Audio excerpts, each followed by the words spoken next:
Becak motor adalah transportasi gabungan antara becak kayu dengan motor. Kesan saya menikmati suasana kota Jogja dengan mengendarai kendaraan becak motor, menurut saya lebih bisa menikmati suasana yang ada di sekitar sini dan juga bisa lebih rileks, lebih santai untuk jalan-jalan. Saya sendiri belum pernah menggunakan becak motor karena saya pribadi lebih nyaman untuk menggunakan becak kayu sampai saat ini. Kenapa saya menggunakan becak bentor? Karena saya tidak punya aplikasi. HP saya HP jadul.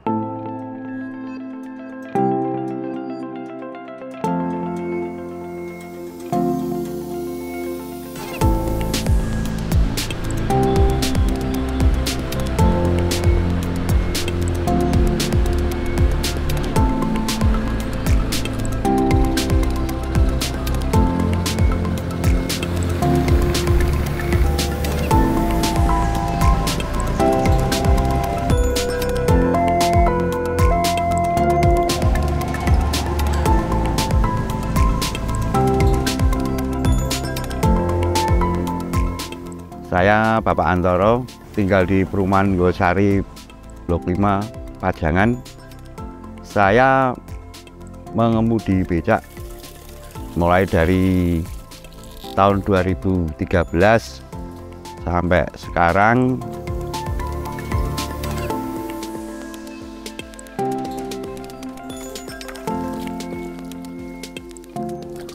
Nama saya Pak Yanto, tinggal di Kampung Yanten, masuk wilayah Bantul. Keluarga saya ada anak 3. Aktivitas saya sebagai sopir betor.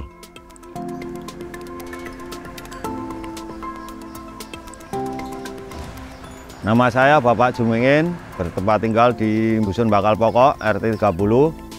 Saya beristri 1, beranak 4. Dan saya sebagai profesi penarik becak karena saya nggak punya keahlian lain, saya cuman lulusan dari SMP.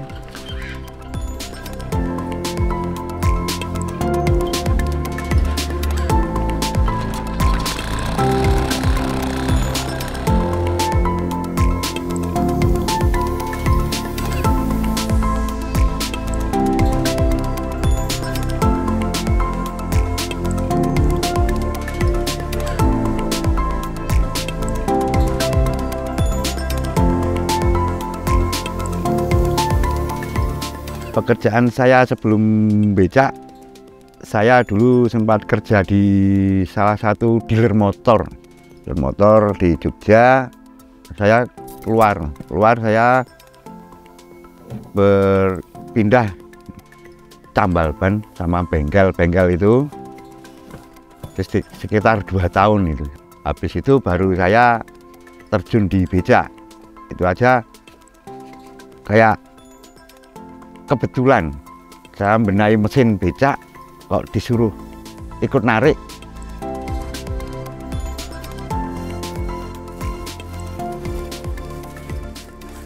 Nah, sebelum saya narik becak Goes itu tahun 90-an itu saya kerjanya kernet atau kondektur bis perkotaan.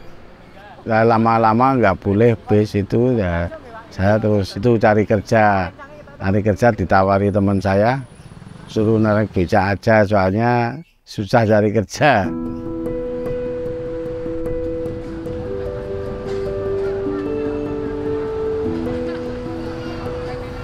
Dari merunut Undang-Undang 22 tahun 2029 bahwa Undang-Undang mengatur tentang lalu lintas dan angkutan jalan, termasuk di dalamnya adalah transportasi di situ. Transportasi secara umum ini dipisahkan antara transportasi dalam trayek dan tidak dalam trayek. Nah, dalam trayek ini sudah jelas ada angkap, ada AKDP, ada angkutan perkotaan. Yang tidak dalam trayek ini banyak sekali, termasuk di dalamnya adalah angkutan pariwisata, kemudian taksi, kemudian yang sekarang marak adalah adanya taksi online, atau kalau di peraturan Menteri Perhubungan itu ada namanya angkutan sewa khusus. Di luar itu, karena angkutan umum semuanya diatur dengan menggunakan kendaraan bermotor. Nah, bagi yang kendaraan tidak bermotor, kita punya namanya peraturan daerah nomor 5 tahun 2016 tentang moda tradisional. Termasuk di situ ada becak kayuh dan andong. Ya, saya paham di Yogyakarta memang yang untuk prioritas untuk keistimewaan itu cuman becak kayuh sama andong. Betor ini atau becak motor ini adalah profesi yang tidak dilindungi oleh negara, atau kami menyebutnya sebagai homo sacer dengan meminjam istilah dari filosof Giorgio Agamben, bahwa homo sacer itu adalah orang yang hidup di suatu negara, suatu masyarakat, tetapi hak-haknya tidak ada. Jadi nggak ada perlindungan secara yuridis, atau si Giorgio Agamben itu menyebutnya sebagai unidentified subject. Nah, ketika dia menjadi subjek yang tidak teridentifikasi, maka dia nggak memperoleh perlindungan-perlindungan, tidak seperti becak kayuh ataupun andong. Saat ini jumlah becak motor sekitar 95% dari total becak yang ada di DIY. Sementara itu, sebagian besar pengemudi becak motor adalah dulunya pengemudi becak kayuh yang mengubah becak kayuh mereka menjadi becak motor. Alasan mengubah becak kayuh ke becak motor diantaranya karena faktor usia dan juga salah satu cara bertahan di tengah persaingan dengan transportasi online.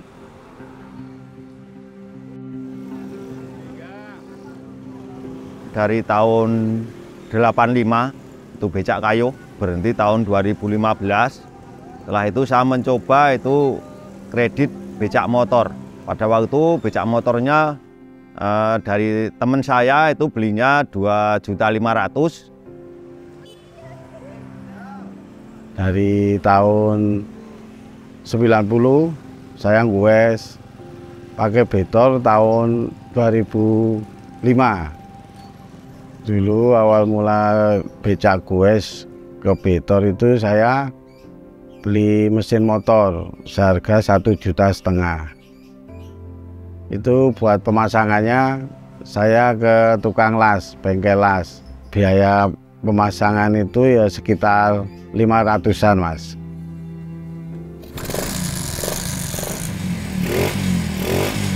Motor-motor yang dipakai itu kemarin rata-rata motor-motor lama, Mas, itu dari motor yang tahun 75 itu sampai 80. Makanya awal-awal itu kan kita juga teman-teman becak juga takut, Mas, kalau pakai motor yang baru masih harganya masih mahal, apalagi kita nanti dikira mosok motor baru obat becak, dikira sama petugas nanti dikira motor bodong lah. Kita juga kena masalah. Kita memang melihat bahwa ada beberapa saudara-saudara kita yang melakukan usahanya di bidang transportasi tradisional. Dulunya dia adalah pelaku becak kayuh. Namun seiring dengan berjalannya waktu, kemampuan fisik mereka juga sudah mulai turun, sehingga mereka berkreativitas untuk mengawinkan antara becak dengan motor. Nah, ini yang menjadi polemik di kita, khususnya di daerah istimewa Yogyakarta. Namun demikian, kita memang tidak melakukan pembiaran, karena kita juga tahu kenapa mereka beralih ke bentor. Kalau belum legal itu benar, becak motor belum dilegalkan, tapi juga tidak dilarang. Itu masih tarik ulur, Mas, dari pihak pemerintah. Lah, bentor ini agak rumit persoalannya. Dia mau masuk di wilayah moda tradisional becak, tapi dia bermotor. Tetapi mau masuk kendaraan bermotor, dia tidak memenuhi syarat sebagai kendaraan umum untuk bisa dilakukan untuk melayani masyarakat. Ya, pada waktu itu saya menjalankan becak motor itu saya betulnya mau tertib. Maka dari itu saya becak motor itu nomornya itu saya pasang di belakang. Pada waktu saya mau berangkat itu di jalan saya dipegang sama Pak Polisi. Alasannya karena ini bukan motor, ini becak. Maka dari itu dari Pak Polisi nomornya suruh lepas. Kalau kena tilang belum Mas, tapi dari pihak kepolisian sendiri juga toleransinya juga besar, juga bagus. Kalau pas ada operasi itu teman-teman becak disuruh balik.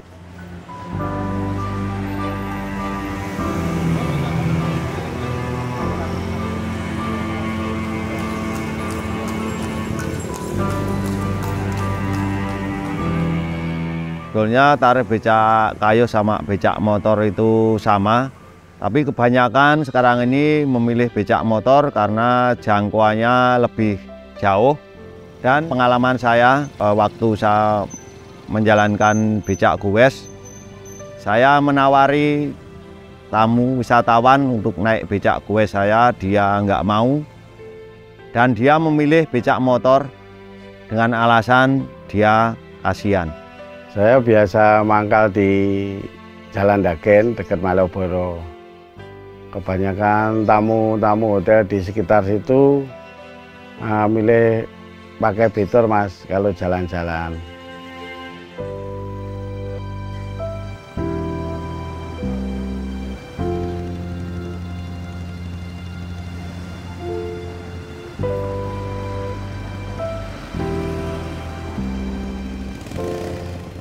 Di Jogja itu mungkin sekarang sudah becak motor itu sudah banyak sekali. Dan itu ada yang ngetua nih Pak, becak motor itu. Pertama itu ada paguyubannya yang pokok, itu yang mengurusi semua becak motor yang ada di Jakarta. Yang kedua, dari semua itu banyakkan punya kelompok sendiri-sendiri. Tiap hotel itu kan punya kelompok sendiri-sendiri. Para pemudi becak motor tergabung ke dalam paguyuban, salah satunya supaya anggotanya tertib dalam mencari penumpang. Ya, saya masuk paguyuban becak motor karena banyak sekali keuntungannya. Pertama, kalau saya ada masalah apa, nanti dari paguyuban semuanya bisa saling membantu. Yang kedua, di paguyuban itu saya rasa mungkin lebih baik karena sistemnya itu nanti sistem urutan. Ini antrian dari hotel, dari becak paguyuban becak Ibis Hotel. Ini antrian pertama ini yang datang paling pagi Mas. Paling pagi masak antriannya dulu. Nanti satu hari sampai paling lama sampai jam 12 malam lah. Kita jam 12 malam itu nanti selesai semua. Besok pagi juga pasang antri seperti ini yang datang paling pagi sendiri. Pasang antri nanti seterusnya muter terus gitu aja setiap harinya gitu terus.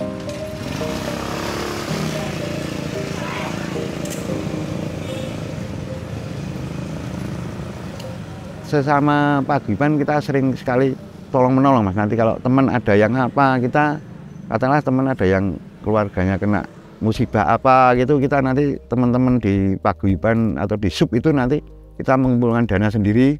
Kalau enggak kita di sub itu ada dana sosial, kita nanti dikasihkan ke teman kita yang kena musibah itu, sama nanti teman-teman pada iuran itu entah 10.000, 5.000, barangkali ada yang lebih banyak lagi itu nanti kita kumpulkan, kita datang ke tempat teman-teman yang kena musibah baru kita sampaikan itu.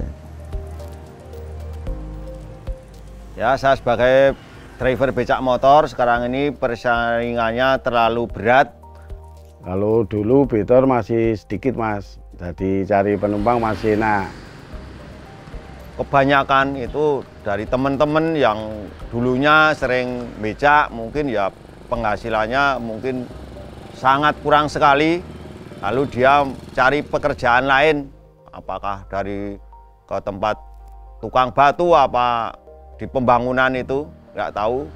Tapi becak musiman itu biasanya itu keluarnya kalau cuman hari rame aja. Di paguyuban juga ada musiman, cuma kerjanya setiap Sabtu atau Minggu itu tiap datang dari teman-teman paguyuban.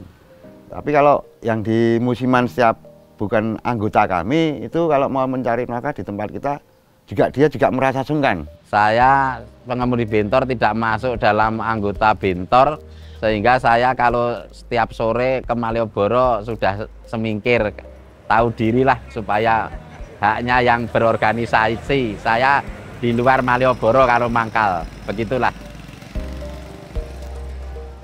Jangan dikira kalau sudah pakai motor itu gampang mencari penumpang, gampang memperoleh rezeki gitu ya. Itu sama sulitnya dengan yang lain-lain karena harus berkompetisi dengan moda transportasi lain. Terutama sekarang dengan munculnya moda transportasi yang menggunakan aplikasi. Di mana yang menggunakan aplikasi itu harganya bisa menjadi lebih murah. Pendapatan sebagai penarik bentor nggak pasti, kadang dapat, kadang enggak. Makanya istri saya juga membantu kerja laundry. Kalau cuman mengandalkan hasil dari penumpang, nganter penumpang becak itu kebanyakan jarang sekali nganter. Seringkali saya disuruh, kenalan saya di Jogja itu ya pekerjaan apapun saya lakukan, ya sering untuk bersih-bersih rumah, kadangkala untuk membenahi rumah, itu tetap saya lakukan. Yang penting saya pergi dari rumah mencari hasil, itu nanti saya bisa bawa sedikit uang untuk keperluan keluarga saya. Saya kalau kerja itu ya belum tentu dapat uang, Mas.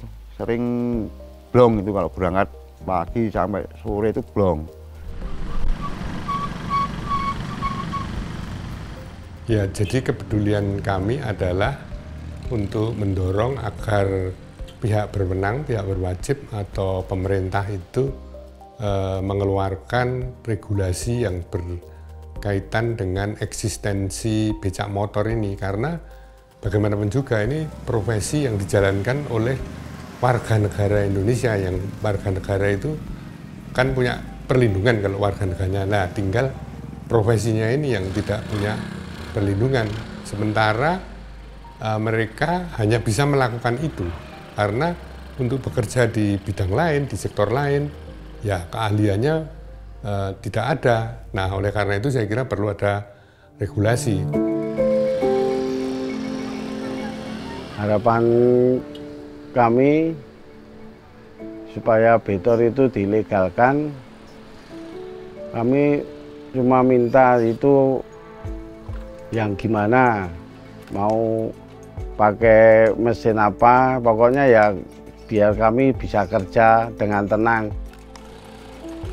Harapan saya dari pemerintah, mudah-mudahan karena satu-satunya alat yang untuk mencari nafkah, untuk menafkahi keluarga saya cuman becak motor, maka dari itu saya minta dari pemerintah, mudah-mudahan becak motor bisa segera dilegalkan. Nah, inginnya kita sih teman-teman becak kita di kayak perda ya, itu di kayak aturan daerah itu kita dapat legalitas dari entah dari daerah aja, itu kan kita udah lumayan, Mas. Seiring dengan itu upaya-upaya akan kita lakukan untuk memfasilitasi saudara-saudara kita yang sekarang sedang melakukan usahanya dengan bentornya, dengan membuat sebuah prototipe itu yang tetap nuansanya adalah becak kayu tetapi dengan tenaga alternatif. Tenaga alternatifnya apa? Jadi becak itu memang harus digayuh untuk memunculkan tenaga alternatif listrik, nanti disimpan di dalam baterai. Itu pun sebetulnya kita agak keluar juga dari Perda 5 2016, karena di Perda 5 2016 itu sudah secara jelas menyebutkan bahwa di situ adalah hanya becak kayu, dan andong. Maka untuk menutup celah itu, kami sekarang dalam proses membuat draft peraturan gubernur untuk bisa mewadahi becak kayu dengan tenaga alternatif itu.